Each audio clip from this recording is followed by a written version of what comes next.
welcome into Behind the Beatdown interview edition. This time we've got Aubray McGee on with us. And Aubray, man, great to have you on with us. The first time I ever got to even sit down cage side and try to pretend to help you commentate some of the fights. You were right there and kind of helping me out a whole lot there because you actually know what's going on. Aubray, what's going on, my friend? What's happening, man? How you doing? Doing well. Got JD Muszynski and Rob Moriarty with us again. This is Behind the Beatdown interview edition. So, Aubray, how long, what's your record as a fighter? 10-4 as a professional, 19-1 as an amateur. That's Started fighting in 2008. Wow. Before Florida was even sanctioned. How about that? So what went into that? Like Florida being sanctioned and being a part of that? Like you couldn't even fight in your home state when you first got started? No, you couldn't. I mean, you could, but it wasn't like a legal. It wasn't right. Blood tests and all that kind of stuff. But I left and family issues and moved to Memphis. Okay. So that's when I started training in Memphis. And that was fun. Training the gym like that was fun. You are a puppy full of wolves when you walk in. Was it that noticeable of a difference from here in Florida at the gyms? We don't have sanctioned fights. So you never trained here. You got so what made you want to get into training for MMA up there in Memphis? So when I was in high school, I used to skip school. My uncle lived right across the street from 11th Street Projects. And I used to skip school because he had all the good snacks at his house. So I would skip over there. And I walked in one day. He was laying on the couch, and I couldn't see him. So I go in the kitchen and fix me a sandwich, and he's like, oh, that's where the hell my shit been going.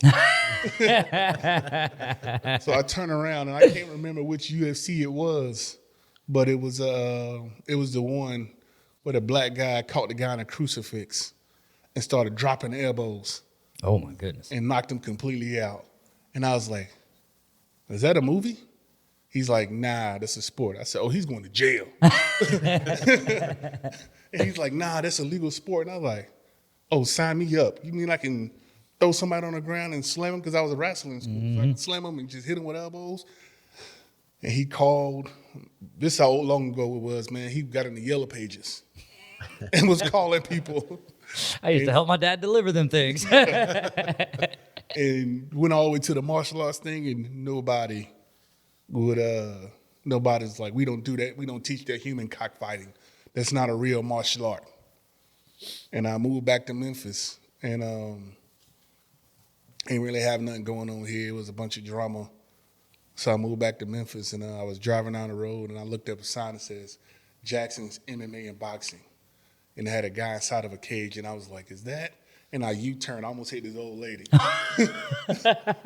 And I go in, and I walked in, and it was a big cage and a boxing ring and heavy bags and people on the ground in the mats. And I was like, why are they in the karate uniform on the mat?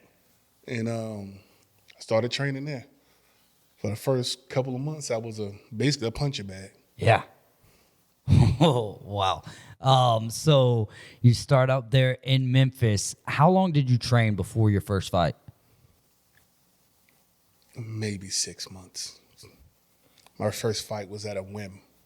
So it was. Were you a fill-in? Did you know like who your opponent was going to be? It was just, here we go, Aubray, we need you. You've been training.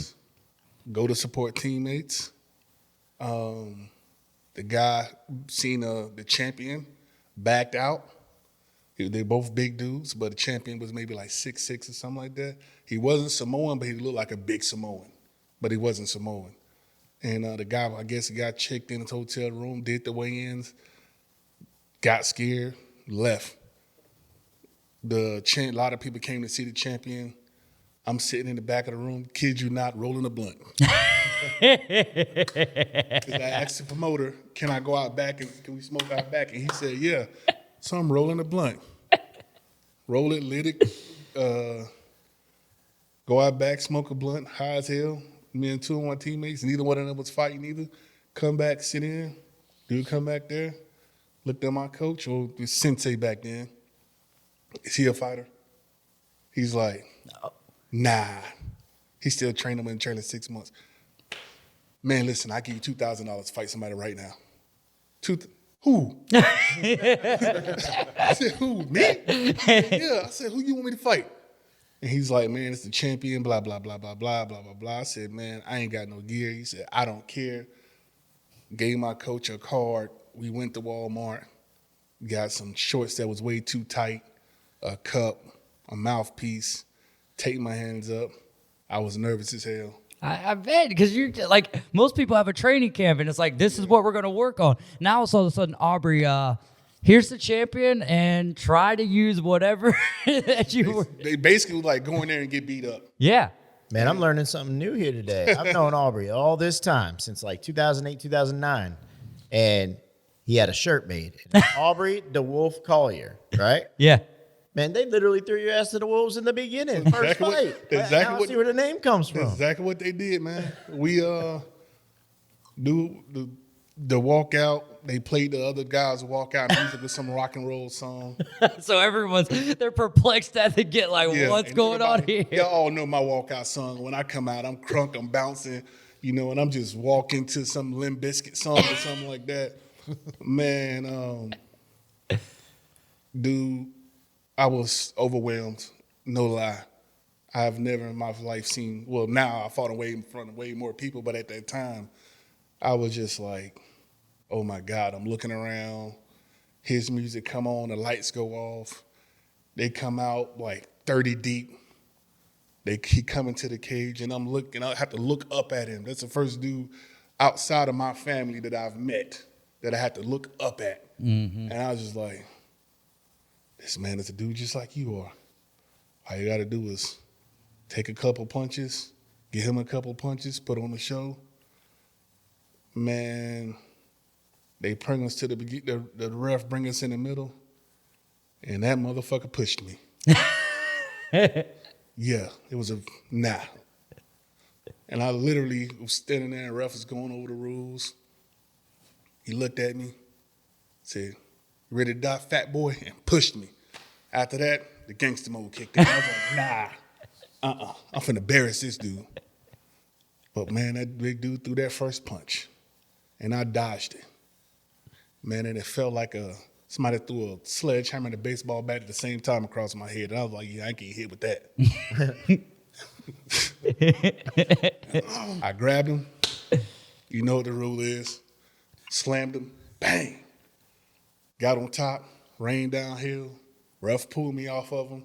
That's why I realized it. Like, they brought me in to lose. Mm-hmm. The ref pulled me off of him. He wasn't moving anymore. I guess he wasn't used to people being on top of him because I was just punching hard as I can, fast as I can. They pulled me off. He wouldn't move. The ref was like, hold on, no illegal to the back of the head. And I'm like, how is it illegal to hit him in the back of the head? And I was on top, and his head is on the back of the mat. And they're like, disqualification. And they started booing and throwing stuff. And I ran out of the thing, and he came back there, handed money, and like, hey, thank you, man. And I said, appreciate it. Wow. So it doesn't go into the win column for you, but did it feel like a win to you? Yes, that was a win. That was a win. So man, that's crazy because had it gone the opposite way, let's say that you take a sledgehammer or a baseball bat to the side of the head and you end up losing that fight, and it's like, what the heck? Maybe it changes your trajectory and maybe it makes you just say, throwing out. But that's so wild though, how your start got started. I wouldn't have. I've never been knocked out in a fight besides Chase Sherman. He hit me in the back of the head when I was on my way to get up. I've been dropped in practice.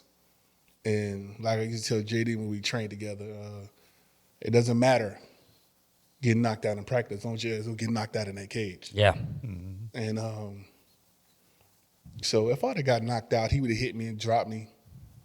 So be it. You ain't going to win them all. You know what I'm saying? I would have got up, dust myself off, and went back to the drawing board. Yeah, that's that fighter mentality for sure. So what was it like? What came next? Did you actually in your second fight? Did you get the opportunity to actually have a camp? Yes, I did. I won that one by a first round TKO. Wow. I didn't. What, JD? It was many fights before anybody went out the first round with me, right? Nah, it was a long time. Yeah. It was a long time, that's for sure. I wasn't one of those lazy fighters, you know. That's why I hate when as a commentator, and I see people, you know, feeling them, you know, the shadow boxing and going through the emotions, and their coaches ain't really giving them no advice, and they just sitting there, and I be like, get at it, get active. These people done paid to see a fight. They want to see a fight. They don't want to see you throw 30 jabs in the first round and 20 leg kicks. Like, get active, make this a fight. That's how you get popular. Yeah. That's how people want to buy tables from you. That's how you get sponsorships. That's how Matt's trunk blew up so fast. Matt got in that cage and he got active. Yeah. Cam get in that cage, he get active. And we were talking earlier about the matchmaking process and how we fill a card out. Yeah. Sometimes them first couple fights in the card, the debuts, the guys who are hungry to make an impression, work their way, get their name out there, those end up being the best fights. And they're Facts. early on in the card. They're not even the high-ranking fighters with the good records and all that. They're just the hungry ones that want to get it. Facts. And, I mean, both these guys have matchmaked, and they know the ins and the outs of the game. And it's like sometimes those guys are the best ones to watch. Oh, I love seeing them 0-0 guys. Like when JD matchmake the, what was the guy named from Columbus? The kid. They looked like he was built in the laboratory. I started calling him Drago. Oh, dang. You were putting on And Parsons? No, he wouldn't been in. I know what he's talking about. I just can't think of his name. I love seeing that kid fight. Like, I didn't when we was at the weigh-ins, he had his clothes on, and I guess he had that early 2090 style. His clothes was more baggy. He didn't look that big, and he called him out. I looked at JD and I'm like, "What in the hell did you get this kid from?" I'm like, "Where'd you get Drago from?" Like, and he just came in there and demolished the dude. It was a grown man, and then, Might have been Kyan. I don't know. Can't think. He was from Columbus. His shirt's from Columbus? yeah, he was from Columbus. He was from the opposite gym in Greer's now. Oh, so what's Kyan? There's Kyan Kyan Parsons. He was Kyan trainer Parsons. with Dirk Yeah. McComas at Oh, the young time. kid. He was only like 17 or 18. Yeah, that dude. But he was like 6'5" and Yeah, that- just, yeah. And And I that was was look- Kyan. You're right. He was an underage fighter. Looked like he should be playing linebacker for Bama. yeah, yeah, Seriously. yeah. That dude. I was just like, I was always a big kid. I was 17. I was 6'4", 290 pounds. I'd have been intimidated looking at this dude walking to the cage coming to fight me. Like, he didn't have no muscle, no body fat. It looked like he was created in a lab. He just got back from Jackson Wink a few weeks ago, too. Yeah. Yeah, we got to get him back on the card. He went back to Columbus, and then I think he's going somewhere else for a short time, but he's supposed to come back. So I definitely been talking with Career about trying to get him on. Oh, he's a recruiter now? He's with Career now. Yeah, he went across because he said that where they were at, they didn't have enough big guys that could could push him. I know how that feel. Yeah. So yeah, you know. I know how that feel. It sucks. Yep. Being in that weight class, does that make it tougher for matchmaking, being at the heavyweight, or is it more about the training aspect and not finding the right matches? Well, when I was matchmaking, it was easier to find heavyweights. It was easy. Now, I don't know. It's not. It's not. Now it's not. Yeah, it was easier to find heavyweights. So transitioning from your amateur career to your professional career, what's one of the main differences, like being outside of payment, but what is one of the bigger differences that you notice going from amateur to professional? Injuries. Injuries. I think out of my 4 losses, only one of them didn't cause an injury. Only one of them caused an injury, and that was Mario Eatman out of that huge team in Miami. I mean, ATT Coconut Creek. yeah, I think that's what it was. No, it wasn't Coconut Creek. It was a MMA Masters. Yep. Yeah, he was one of their wrestling coaches, and I really didn't have a training camp because I was working a shit ton. Wife was sick. So, and I was delivering sheetrock, and Rob, you know how that is. Yeah, so I was delivering sheetrock like 6 days a week and only had like a hour to get to the gym, go through the motions or whatever, because I was getting off of work till like 7:30. So I really didn't have a training camp for that one. After that one, I was really just going off of muscle memory, and he just had my ticket.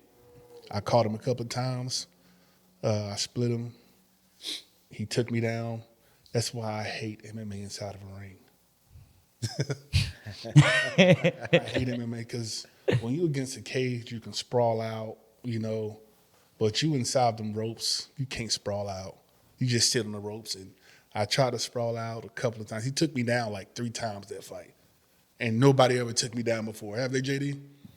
No, he said no. He said Nobody's ever took me down before. Wow. So if you ever get a chance to watch any, I think there's a couple YouTubes out there from back in the day where Aubrey fought, and the one thing I remember is how well he moved for a big man. Yeah. Like the fast hands and the movement, and that's why a lot of times it didn't go out of the first round. Yeah. So, naturally gifted, but still had to win the fights. Yeah. And so from back then, and you were a fighter back then, you watched a lot of fights back then. How do you feel the difference between fights back then and fights now are? And I mean that in regards to the quality of the fighters, the heart of the fighters, the style. Do you think a lot of it's more technical now and a lot less brawlers? To be completely 100% honest, back then was a lot more heart. People did not hesitate to stand in the middle of a ring or a cage and bang it out. Like they would tell you, like, Yeah, Max Holloway. Yeah. and Max Holloway got famous in the UFC doing it, but it was a lot of people. Yeah. Max Holloway would do it. Like, hey, let's, and you get in the middle of that thing and just bang it out. Or you put your opponent against the cage and start swinging while he's against the cage, and he don't ball up. They start swinging back. Crowd goes crazy over stuff like that. But now, I think the amateurs are a little bit more skilled than they were back then. The pros are a little bit more skilled than they were back then. Because the sport's involved. People are got, took knowledge from this camp.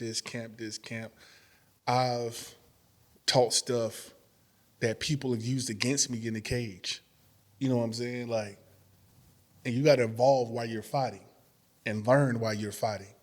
And I've learned from stuff while fighting. Well, somebody had done to me, and I'm like, whoa, what was that? On-hand experience. Yeah. And I'm like, what was that? And I had to adapt to it. And then I've used that when I became a coach and taught that to other people. Like, hey, try this. You know what I'm saying? If you like throwing your right hand so much, use your left hand. Like, use your left hand to set up your right hand. I fought a guy that was a boxer, and he would keep his hand in my face. And he was like 6'2", 6'3", but he had like a 6'8" reach. And he would keep his hand in my face. And the jab wasn't a hard jab. It was just enough to like poop, poop, poop, poop, like pop in your face. And then you will parry the jab. And then when you parry it, boom, the right hand's right there. He wait for you to parry it or try to duck it or something like that. And that style, I mimicked it sometimes on the fights, but I taught it to Tyshawn. Yeah. And I was like, you're tall, you're lanky, keep that jab in their face. And if you notice, when Tyshawn started fighting from us, he would pop that jab a little bit more. Use that reach. He would use that reach. Mm-hmm. He would, because before he would like get in close to people. And I'm like, man, use that reach, pop that jab, keep it in people's face. And then once they get frustrated and want to shoot or something like that, right hand's right there. So both you guys being from what I would consider the old school, the MMA scene in Panama City, back then there wasn't as many gyms. No. I've noticed that. Like when we had Impact, we had the fight team there. There was a couple gyms around. You had like CCS. You had Robert West running some classes out on the beach. I can't even think. Downtown Boxing Club wasn't even there. So, like, we're talking the new school era. There was only still a few gyms. Back then, when you guys were fighting, how many gyms were there? Three. You had Tito's, Thor's, and Anytime Fitness. But they didn't have any fighters until we went over there. Yeah. So that's it. So that Anytime is the one that I managed from 2010 to 2013. And we had a small room in the back there was a group fitness room and there's an MMA room. And it kind of started there. And then we ran one event in 2013. And we had Brandon Jenkins and Brock Weaver on that one. Yeah, that was a hell of a fight. That was the main event of our amateur event. And both those guys actually went on to sign UFC contracts. Really? So that kind of tells you a little bit about the Panama City scene and what's come out of here. I put a Facebook post out yesterday, the day before, generated a whole lot of conversation. And it was basically top 5 fighters to come out of Panama City. And I meant it to be old school or new school. But a lot of the comments came through as one or the other. Right. Some of the new school fans don't know the old school. Mm-hmm. So, like, it had a mixture view. And in retrospect, maybe I should have divided that up in the question on Facebook. But, because, we got fans that are current now that just don't know.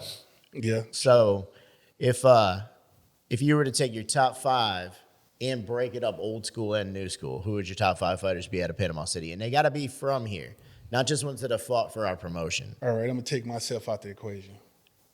I would say I got to be from Panama City. Or at least lived here for a long period of time and trained here out of a local gym. Okay. I want to say no particular order. I would say Moses. Moses has been around for a while. Yeah. He started fighting, but Moses was a little kid. Just a kid. Mm-hmm. He was a kid over there at the boxing gym. We turned into a boxing and MMA gym over there in Frankfurt. And Moses would come in there. And he was a little troubled kid, but Moses would come in there and spar with Brandon and them. And they would beat him, but he would give them, for a second when they pity-papping, he'd get them a run for their money. Yep. But, when Brandon and them turn it up, Brandon and Cedric and them would turn it up there. But now, yeah, I would say Moses. Tyshawn, he evolved a lot. When he came to us, he was with Capital. Yep. And then he came over here and he had that kung fu mentality. And I was like, nah, bruh. Literally in his nickname, the Black Bruce Lee. Yeah. Yep. Oh, Tyshawn Travis, right? Tyshawn. Callis, Miss Callis. Okay, yeah. I would say Tyshawn. Cam. It's my little cousin. The big bird. Yeah, Cam has been training since he was like 15. Funny story about Cam. Cam used to get on my damn nerves. He still does. Yeah, not as much as he used to. I'm proud of him. I really am. But it's a funny story about Cam. So, you remember Shanti, the one that played for the Green Bay Packers? Yeah. So, it was a fighter's beef with Bad Company. Okay. Because basically, they had big guys over there, and I was a big guy over here, and Dylan beat me, but none of the other ones could beat me. And he was supposed to fight me a few times, but he backed out or whatever. And I was injured. I think my hand was fractured, and he fought for the Island Fight Super Heavyweight belt and won. And he was just taunting me, and I'm like, bruh, as soon as his hand heal, I'll rip your head off your shoulder. So Sammy Collingwood did a show. It was supposed to be in Crestview. Something happened. We ended up having to go to some kind of warehouse right on the state line. It wasn't sanctioned. Cam was like 16. Shanti had just year before came back from the Green Bay Packers. And they scheduled, Cam was supposed to fight some other kid that was like 15, 16. The guy didn't show up. They were like, you can fight Shanti. I'm his guardian when we on the road. Yeah. And I said, hell no. I said, hell no. And Cam being in that teenage pride, smelling himself, he back there punching the lockers and yelling, cussing me out. And we go in the back and we face to face. I grab him, push him against the locker. We go outside and I'm like, your auntie and your sister would kill me if we let you fight that. And he calmed down, but now can he beat Shanti? Yeah, he'll rip him apart. But Cam is one of my top 5. Tito Jones. Tito left Panama and went out west and was training with Uriah Favor and all those guys. Yep. Alpha male. Yeah, and increased his skill dramatically and came back. And I think he won a couple of titles while he was out there. That's why I say I'm the first champion from Bay County who, got a belt living and training in Bay County. Mm-hmm. But Tito got one way before I did. But he was training out west, out west and stuff. I call that the little surfer clique. They all look like surfers that'll beat your ass. And my 5th one, oh man, there's so many to pick from. I would have to say Priam. I want his striking to get much better. If Priam's striking gets to his grappling level, that boy gonna be a problem. He's gonna be a serious problem. He fought on the last card, right? Yeah. Kickboxing. I mean, I got a top 10. I love Rodney and Dylan and all them. It's a lot of other people out here. I really want to see them turn pro, go on a tear, get signed to the UFC. But potential, I got to say Priam. Ain't too many people at his level, gonna touch him on the ground. So recently I've been working on some of the social media stuff and going back through some of our old videos and some different fight posters that were created. And I went back all the way to Beatdown 8. And we had Dylan on there, we had Priam on there, we had Moses on there, we had Blake Anthony on there. It was a great card. One of the ones that kind of turned the corner for the promotion. Yeah. We got a lot of local names in a bigger spotlight. Yeah. And looking forward to now, we've watched some of these kids grow up right before our eyes. Yeah. Literally, you could take a time lapse of the matchup posters and just see them growing up from little teenagers. Mm-hmm. I mean, with their haircuts changed, they literally grew into men. Yeah. And it was just kind of cool to see that, and the way that the community has really fostered and grown that way. They're local celebrities. Men, they are. Yeah. Yep. You remember that last one with Matt Hefner? I put out that one poster with. Well, that was the first picture I ever got of him, and he looks like a 7th grader. I mean, he's still young. He's like 18 or 19 now. But the poster we put out, the first one we put out, oh my he God, was just a baby. And now he's the number 100. That dude's a monster in the country. Yeah. That dude's a monster. Yeah. So, but yeah, I just to show you the difference in age. Even with Moses, I can show you the first picture that they ever sent me of Moses With the black hair. Yeah, it was straight black hair. Looks like a ninja or something. You know what I mean? Huh? Was he wearing the purple suit? No, that's when he came to weigh-ins with the purple. No, he came to weigh-ins for that. Yeah. But he's just he looks like he probably was, but a middle schooler, because he's only like 18 or 19, 20, maybe 21. No, he's like 21 now. Is he? Yeah. So he might have been 7 years ago in 2018. Yeah, he was like a middle schooler. Can I tell you one we lost to football? JD's son. Yeah. That dude, he would bring them kids into that cage. I try to get him to come back. And manhandle them kids, man. If it ain't football, he ain't hearing it right now. Maybe, after college and he might decide to take another one. But I used to look at him and I'll sit there and be taping people's hands and I just look at him and he had that look like, I'm gonna kill you. Bro, he just like a death stare, just like and he doesn't crazy. He's not even it's not even actual fight. But he be getting ready for a grappling match. and he just stares straight ahead, and his mind is like, I'm going to kill you. You know when I see it now, it's like fourth quarter, 2 minutes left. Like I even told me, I talked to him about it the other day. I'm like, what do you, like, how do you do that? Like, how do you just not care? Like, you just, like, I always think he's gonna pull it out. Like, it's a football field now. Yeah. Back then, it was grappling when it happened. Then, like, he even hurt his knee at one point. The ref even almost stopped it on that one, and he's like, "Nah, I'm good." Like, just at a young age. So it's just crazy what some of these kids and people in mixed martial arts and the things that they can do. I'm going to tell you the same thing I tell everybody else. You cannot teach heart.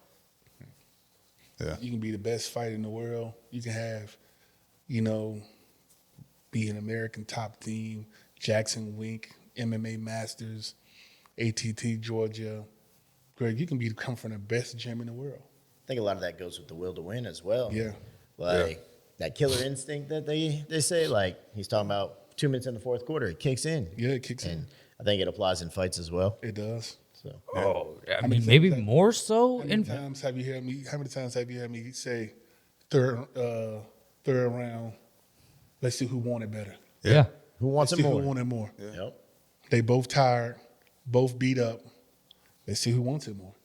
All right, JD, what's your top 5? Oh man. No, you On the didn't. spot. Why you gonna ask? This is his interview, man. Hey, I'm part of the podcast, bro. But hey, you matchmaker, so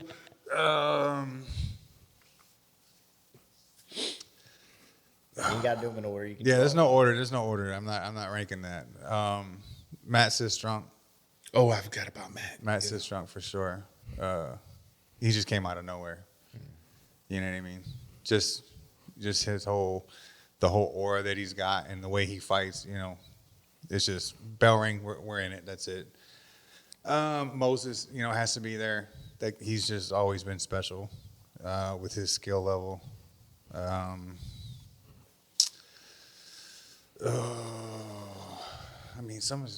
God, who came from here? Like, didn't come from here? Could you say Brandon? Because Brandon was here for a long time. I mean, you could technically say Brandon Jenkins, Yeah. Aubrey, and one more. Cam, Aubrey, Brandon Jenkins. If you're considering he didn't get big until he went over to Minnesota, but he fought here, Brandon Jenkins and Brock Weaver. So Oh, he fought here a lot. yeah. He fought out of here. Yeah, fought out of here a lot, going over to Pensacola, Destin, Fort Walton. We didn't have whatever. many road trips. Yeah, so Andalusia, even I think he fought over there. Yeah. Maybe not. But yeah, so Brandon Jenkins, Aubrey, Cam, Matt Sistrunk, and Moses. I like it. What about you? Yeah. What about you, Rob? Man, I almost have to break it down, like I said, to old school and new school, because there's just so many. Yeah. I didn't really know Lionel, so I'm not going to speak on that one because I didn't know him or see him fight. He's a but, monster. Yeah, he's a monster. I mean, from the old school, I'd have to say Aubrey, Tito, Brandon Jenkins. Who else we have come out of here from then? Could say Pete Snyder Cam? too, but Oh, Cam he- could technically be old school Yeah. because he fought back then when he was young. left-hand monster. From the new, I'm going to go. I mean, Moses is just talented across the board. Yes. He's got different styles. MMA, boxing, all of it across the board. I think he's a better boxer than anything, but all in I all, agree. he's accomplished. And Dylan's 6-1, only person to beat Blake Anthony. I mean, that counts for something. Dylan didn't beat Blake Anthony. yeah, Dylan beat Blake Anthony. he's the on only beatdown person 8. to ever beat He Blake armbarred Anthony, him. ever. Oh, he did. Oh, yeah. Now, don't get it twisted. Now, listen, I'm not. He got beat up for not about gonna 2.5 disrespect rounds. nobody. Yeah, and he caught him at the He end. caught him with an armbar. He caught him with an I armbar. remember that now. Yes, he's the only person that Remember? beat Blake Because when Anthony. he got done, Yeah. Blake just kind of sat up and just shook his head and Yeah. just laughed and smiled. It was like, I I got to remember. do. And I don't want to put that fight together, and I completely I forgot didn't about make it. that. You made that. I made before that me. and completely forgot about it. Then, He's never lost since. That No. was his first. He's not lost. Blake Anthony- amateur or or pro. pro. He's like Blake- 5-0 as a pro now. Blake Anthony is a complete, utter, how can I say this?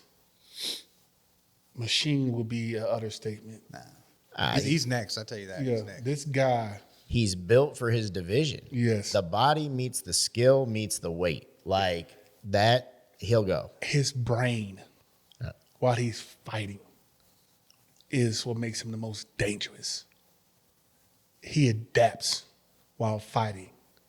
If you come out there, it's not like he never been caught. He's been caught as a pro and as an amateur. He's been caught. He done fought people that were better strikers at the time. He done fought people that were better grapplers at the He's time. well-rounded. Yeah. And he just finds a way to adapt to them. Like when he fought, oh boy, I forgot his name, out of Tifton, Georgia. I forgot his name. Chris Wright. No, it wasn't Chris. It was the other guy. It was the other guy. Zabrion Mack. Abraham Mack. Yes. Zabrion Mack. Good memory. Yeah. Yes, great memory. Golly, he's sharp. Yeah, I'm horrible with I knew what he names. looked like when I Yeah. was training, but I would have never came with the name. But he was, Zabrion Mack was getting the better of him. He had it. I mean, he get brought away. it. He was that- good. He brought it that fight. Yeah, he was getting the better of him. He was winning the stand up, which I was shocked. Blake switched to the wrestling. He got Blake a couple times on the ground, but Blake, he couldn't do nothing. He didn't have the skill set on the ground to finish Blake. But that second round, Blake adapted. And to think about, that kid didn't come from a gym. Yeah, he did. He was an independent fighter He from was that city. Yeah, Wow. And I mean, all of them was. That whole group. Yeah. They just kind of did their own little thing. then And he- after we got Moses Dillon, I think Matt Sistrung's got to be in the convo. Like you said, the aura, the action that he brought to the cage, the excitement. Yes.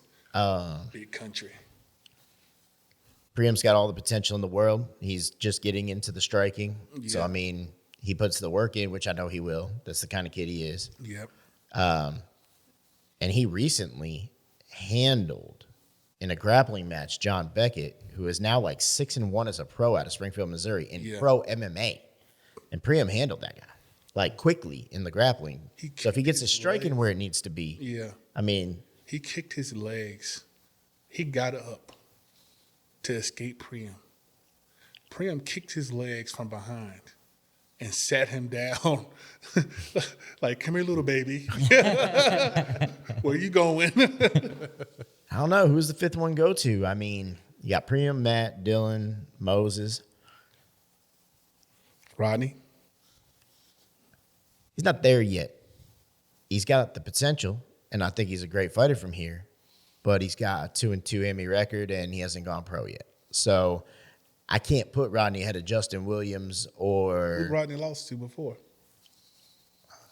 Besides the last one. He's he 3-2 now. I know that. 3-2. I thought he was 2-2. I think he's 3-2 now. I forgot. I know he lost recently to Case and Short. But I mean, That was his cardio. It was. I can't put him ahead of Justin Williams yet.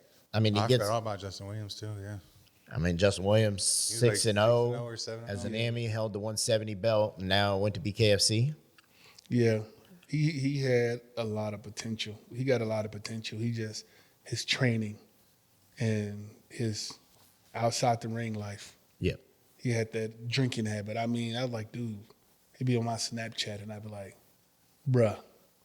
And I mean, I kind of moved Cam to the old school because it makes room for one more person in the new school. Yeah, But I mean, there's Well, I a mean, whole Cam lot really of is old talent school that's coming out 'cause of he started Panama at, like, City. 15. Yeah. he was around us. Yeah. I feel like if you can have a debate about a top five, then you're that there's not a lot of places, right, that you can say, oh, in our area there's this amount of talent. So yeah, On a previous show, you had asked what I want Impact to be remembered for.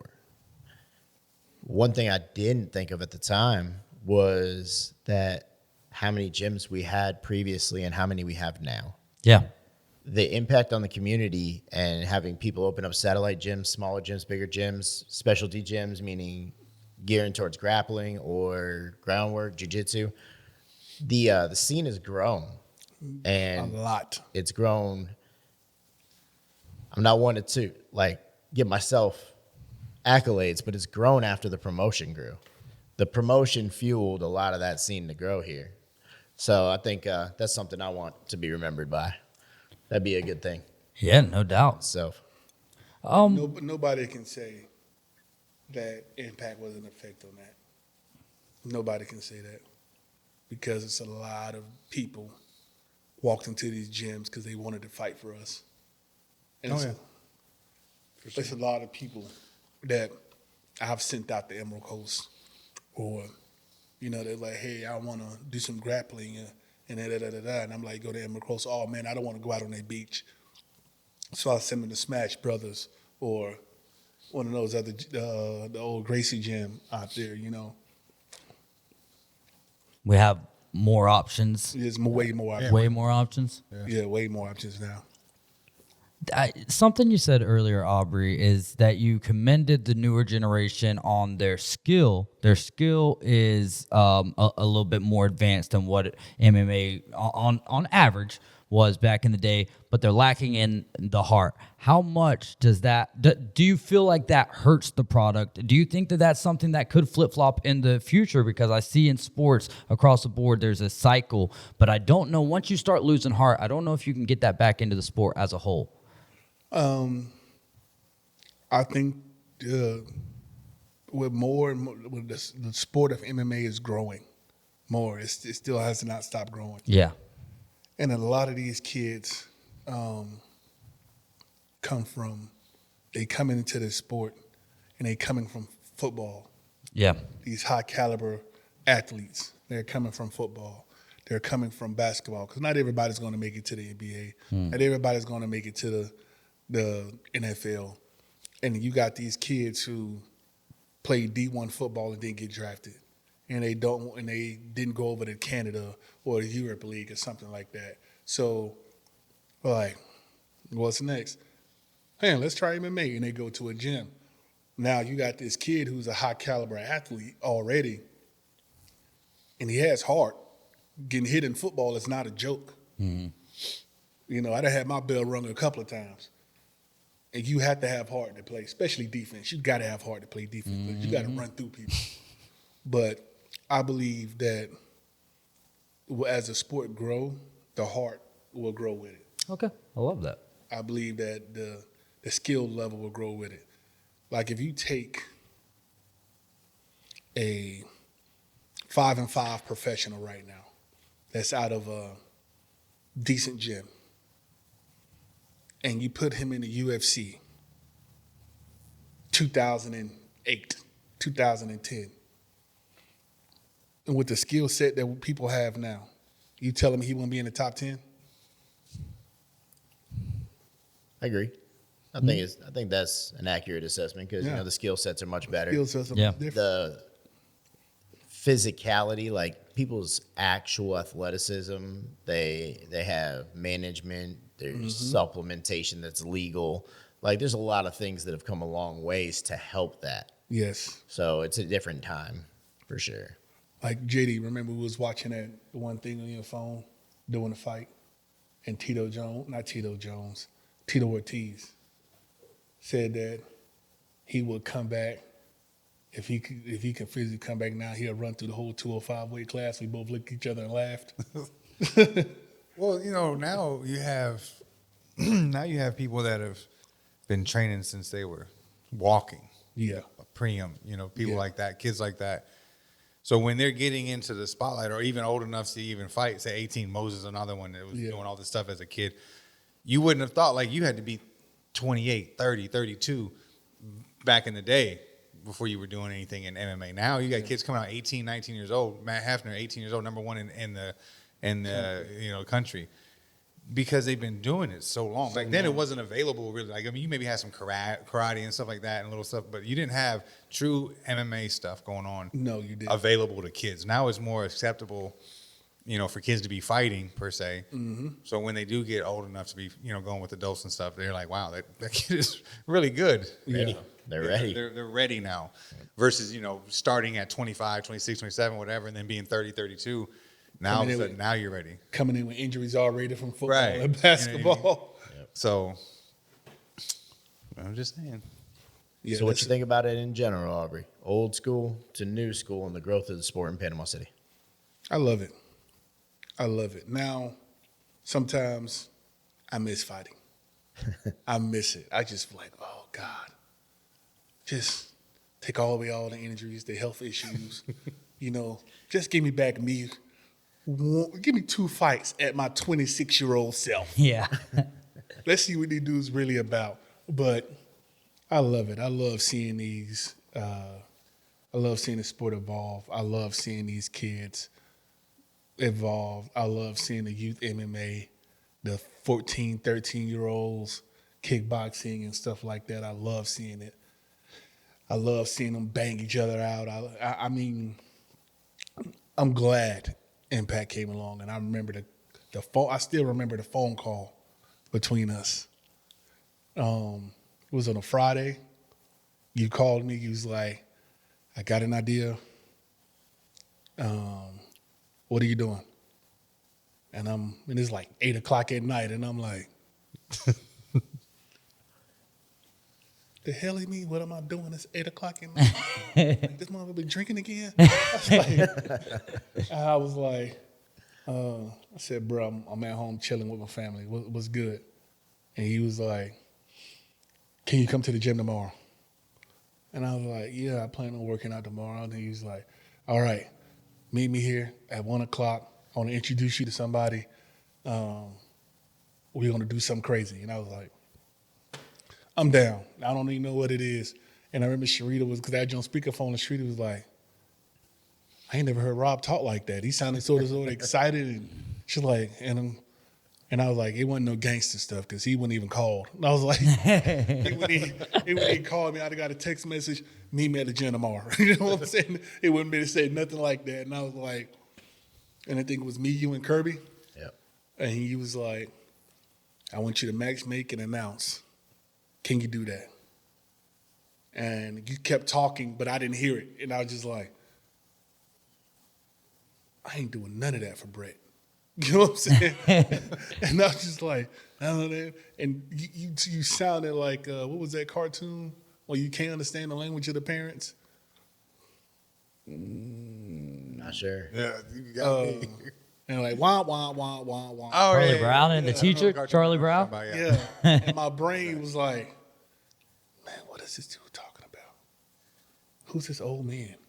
And I'm like, what is he talking about? Like, See, I had to put some different pieces in place. yeah, you was like, then I heard your connections and da-da-da-da, and I was like, all right, listen, what are we doing? And he was like, I want to start my own MMA promotion. I was like, oh shit, I'm down. And I was like, and he was like, I need to know what I got to do this, do this. And I was like, first you need assurance and the sanction body in the cage. And that's when I introduced you to Paul and him. Yeah. And then he was like, I need you. I was like, dang, matchmake. I mean, I got to find people, contact gyms. See JD perk up when he said that. Contact gyms, use some old connections. I think once we set a date and you locked in the Edgewater, I think, and I was working a full-time job, and JD know it's hard to matchmake with a full-time job. It's hard to match make anything. But Yeah. And I was like, I would get off of work and my phone would be like, I message people on Facebook and I'd be so busy at work I can't get back to them at the time. Mm-hmm. And I mean, I would stay up to like 2 o'clock in the morning to like write names down. And So you kind of got a little origin story for an impact here. Do that out there. Okay, I don't. Truck backing up. That's what it was. Truck backing up out there. Yeah. Is it? I thought it was like a bomb the way that it started. Why did it start going really fast? Is it an alarm or something? Yeah, it started off slow like a truck backing up, then it started Yeah. speeding up. I think it was like a. I think it's the guy, whoever's driving the motorcycle. That's who it is. Behind the beat down. God dang. I mean, we don't even know if it's registering through. So, like, do you Oh yeah. So, I don't know. I'll find out later. No, we will. All right, we just want to jump back into it, or Nah, I was still going. all right. So, well, that was kind of a good way to end it, or not that we need to obviously like sign off, but Yeah. do we have anything else that we want to get out, Aubrey? Rob, how did it feel your first couple of promotions? Oh, man. I know how stressful it was for me. Rough. Like, anytime you learn something new and you've got a lot of I mean, I've run construction companies and I've worked with multiple employees and moving parts before. So that asset of it didn't scare me at all. But I'd never run an MMA promotion before, so I'm learning on the fly, like trying to figure everything out, make sure that I'm doing everything the right way for the athletic commission, making sure we follow all the rules, learning on the fly, trying to figure out how to make it work financially. We're buying equipment on the fly in between events to grow. So, I mean, it was like just literally flying by the seat of your pants and going. And I actually enjoyed that part of the process. It was stressful, don't get me wrong. But the growth part actually felt the best to me because anytime something's new and you get a lot of people that want to support it, you get the best of people. When it's established and you've kind of got it where it needs to be, you may not get the best out of everybody, but you also have to almost maintain it rather than grow it. Right. And the feel is different. But for me, the first couple of events, because it was new, it was exciting. You had so many people that wanted to be involved and the excitement, it was a blessing. I loved it. Stressful, but I loved it. What about you, JD? How did it feel when you took over the matchmaking? Unaware. Unaware. The reality. Yeah, no, you had things going on, and he comes to me, can you match me? I'm like, why can't I not match me? Heck yeah, I can match make. Super easy. No, it's not. Don't let them lie. Some were easier than others. I mean, there are some. Yeah, of course. Sometimes there's always some, but man, you said earlier. I think you said, like when things go, like if everything was to go, like nothing's ever gonna go always right. Like, and that's true. It never does. It's a lie. It never. If they say it went perfect, it's a lie. Yeah, and I think there was one event we didn't lose any fights. Yeah. One time. I think And that means other things went wrong. Yeah. Oh, yeah. Trust me, there was other problems. But on that aspect, which just directly affects me personally, one time there's been no fights lost. And there was a lot of fights on that card, too. And the funny part was we were doing the weigh-ins, and we're like, watch this be the one that nothing falls apart. And it didn't. Yeah. Because you had too many, because you really want to have like 16. 14 to 16. That's like your sweet spot. So you got to kind of plan for 18 to 20. Because you're going to figure someone's going to get hurt, someone's going to get injured, someone's going to back out, whatever. It is what it is. Things happen. And this time I think we had like 24 or something. Yeah. Everybody was just coming out the woodwork. Like, I want to fight. I'm like, hey, let's go. And I remember looking at y'all and was like, what the hell? And he was like, bro. I was like, dude, this is 2 cards put together.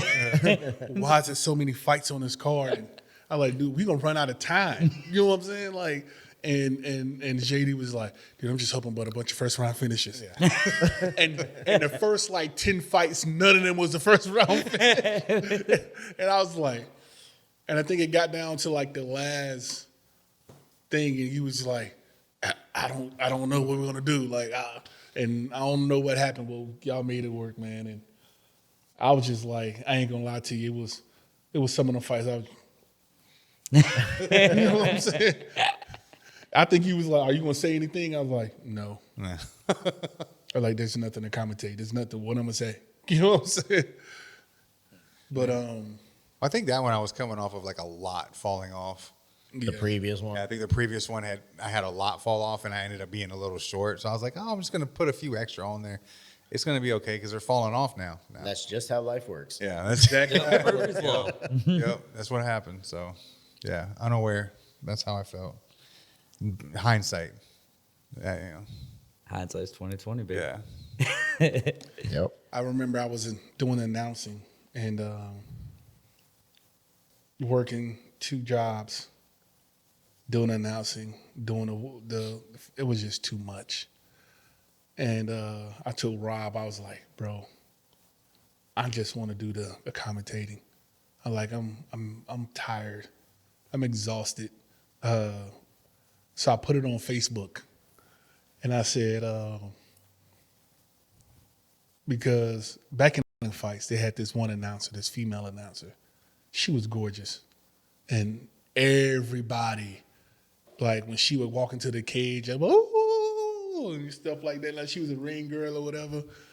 She didn't really know anything about MMA. I think did that, and it was a master design because a lot of dudes would just buy tickets, just sit up by the cage and stare at it the whole time. And so I had that same idea. And some people inboxed me, announcing this Panama City. It was always these, country boys, missing half their teeth and all this kind of stuff. And we was at Rob's house watching the UFC fight. And Tim was sitting at the table, and he goes, I could do the announcing. I think you came to that one too. Yeah, and I was That like, might have been the McGregor and Khabib fight, or was it the Cormier and Miocic? I think it was the Cormier and Jones, Maybe. the first one. Because a lot of them was laying on the floor in your living room. Because this was in the one when we was back there in the other room. Yep. And Tim was like, I could do the announcing. I said, really? He's like, I do the announcing at Pineapple Willie's. I was like, bro, it's a different ball game. And then he changed his voice, and I was just like, oh, yeah, you got the job. I said, Rob, he doing announcing from now on. And you like, really? Yeah, that's who's going to do the announcing from now on. Man, he ran with it too. He ran with it, man. That dude's incredible. Mm-hmm. And them suits. The suits. Here we go. There's the origin story of the announcing. Yeah, We getting it all in today. I love it, man. But the suits don't ever miss, do they? Nah. Golly. Tim be top tier with them suits. Top tier. All right. Where you get them from? We got anything else? No. I'm good. Behind the Beatdown, another fun episode, Aubrey. This Saturday, you're going to be at Edgewater. Looking forward to it. I'm looking forward to hanging out with you some more, man. I learned so much from you the last time, but looking forward to that this Saturday at Edgewater. JD Muzinski, Rob Moriarty, Aubrey McGee, I'm David Hayes, and we'll see you guys this Saturday.